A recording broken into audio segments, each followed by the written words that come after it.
Bonjour, cette vidéo est consacrée aux 2 épreuves orales que vous avez à présenter lors de votre bac pro commerce. La première épreuve concerne la vente en unité commerciale et la deuxième épreuve, l'action d'animation promotion. Ces 2 épreuves durent en intégralité 30 minutes.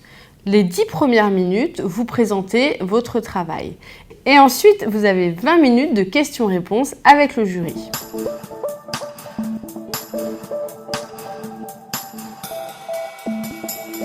En ce qui concerne les 10 minutes durant lesquelles vous n'êtes pas interrompu par le jury, je vous conseille de bien répartir votre temps. Vous devez présenter votre entreprise et ensuite la situation en rapport avec l'épreuve. La présentation de l'entreprise apporte des informations au jury. Elle lui permet de savoir dans quel cadre vous avez réalisé vos missions.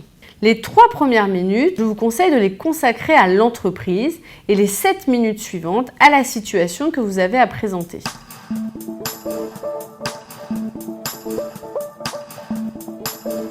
Pour capter l'attention de votre jury, vous devez faire votre show. Vous devez, par exemple, introduire un maximum de vocabulaire professionnel.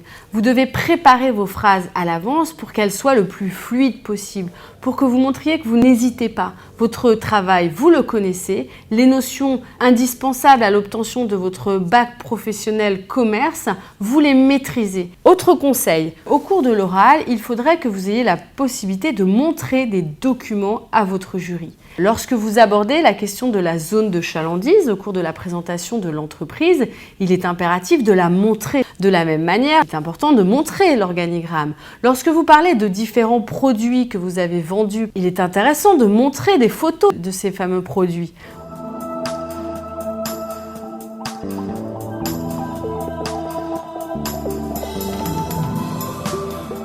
Nous venons de voir ce qu'il y avait en commun dans les 10 premières minutes de ces 2 épreuves orales. Maintenant, je vais vous apporter quelques précisions sur chacune de ces épreuves. Pour l'épreuve action, animation, promotion, il n'y a pas de particularité. Vous allez présenter le travail que vous avez préparé. Par contre, pour l'épreuve de vente en unité commerciale, je vous rappelle que vous avez préparé 3 situations. Une de vente, une de gestion et une de mise en avant de l'offre produit. Lorsque vous allez rentrer dans la salle, le jury va vous indiquer laquelle des 3 situations vous allez devoir lui présenter.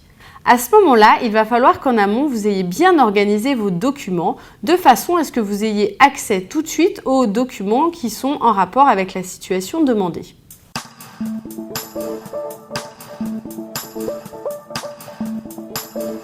Maintenant, je vais vous parler des 20 minutes suivantes qui sont consacrées à un échange entre le jury et vous. Au cours de ces 20 minutes, le jury va revenir sur les 10 minutes que vous avez présentées. À noter, vous vous souvenez que pour l'épreuve de vente en unité commerciale, vous n'avez présenté qu'une des 3 situations que vous avez préparées. Au cours des 20 minutes suivantes, le jury peut bien entendu revenir sur la situation que vous avez présentée, mais également sur les 2 autres, puisque je vous rappelle qu'il a votre dossier écrit sous les yeux.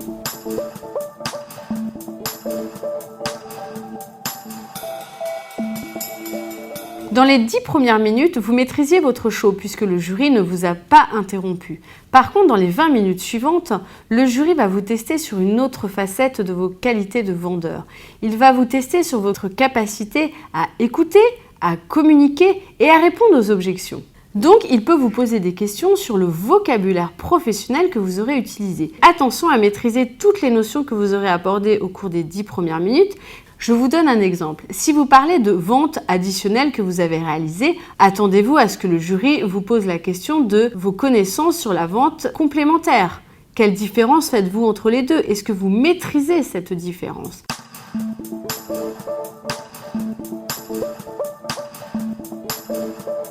En résumé, ces 2 épreuves orales permettent au jury d'évaluer vos compétences de vendeur, mais aussi vos connaissances purement scolaires abordées au cours de votre formation et qui vous permettent d'obtenir votre bac pro commerce.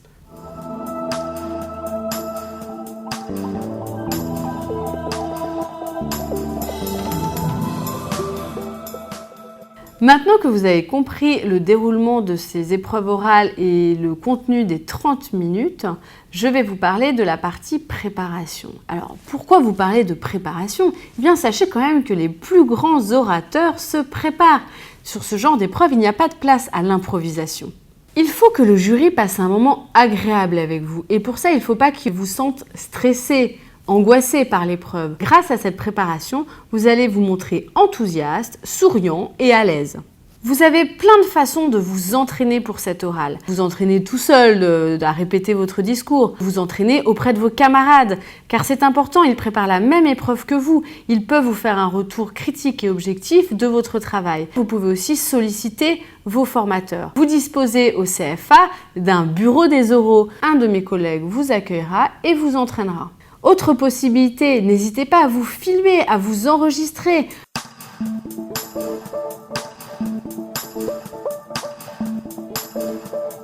Cet entraînement va vous permettre de bien contrôler votre voix en travaillant votre discours. Vous allez pouvoir éliminer les tics de langage, par exemple, les expressions un peu trop familières, et puis, bien entendu, comme je vous l'ai dit précédemment, vous permettre de donner un maximum de vocabulaire professionnel. En ce qui concerne le regard, je vous rappelle qu'il y a 2 membres dans le jury et qu'il est important que vous puissiez les regarder alternativement. De la même manière, il est important que vous ne lisiez pas vos documents. Bien sûr, vous les aurez avec vous, mais comme vous vous serez entraîné, vous n'aurez plus besoin de les regarder. Et du coup, cela vous permettra de bien regarder votre jury. De la même manière, ne regardez pas ailleurs, ne regardez pas le fond de la salle ou le plafond. Regardez bien votre jury ou les documents que vous êtes en train de leur montrer.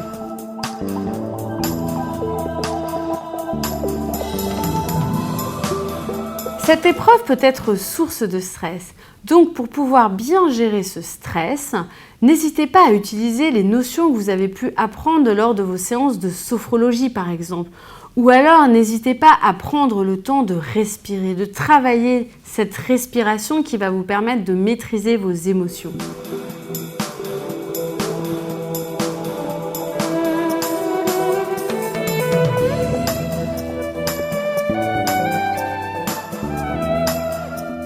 Dernière touche à cette préparation, la tenue vestimentaire. Alors on vous parle souvent de tenue professionnelle. La tenue professionnelle face à un jury, c'est une tenue habillée correcte. Pour les garçons, pantalon, chemise, veste. Alors la question de la cravate est à voir. Il faut que vous soyez à l'aise dans votre tenue. Donc si vous n'êtes pas habitué à avoir une cravate, oubliez tout de suite. Par contre, n'ayez pas des chaussures de sport, des chaussures habillées de ville. Pour les filles, vous pouvez être en pantalon, en jupe, chemise, veste, mais par contre, attention à ne pas basculer dans une tenue provocante. Soyez coiffés, maquillés légèrement. D'une manière générale, n'en faites pas trop. Il faut que vous soyez à l'aise et le plus naturel possible.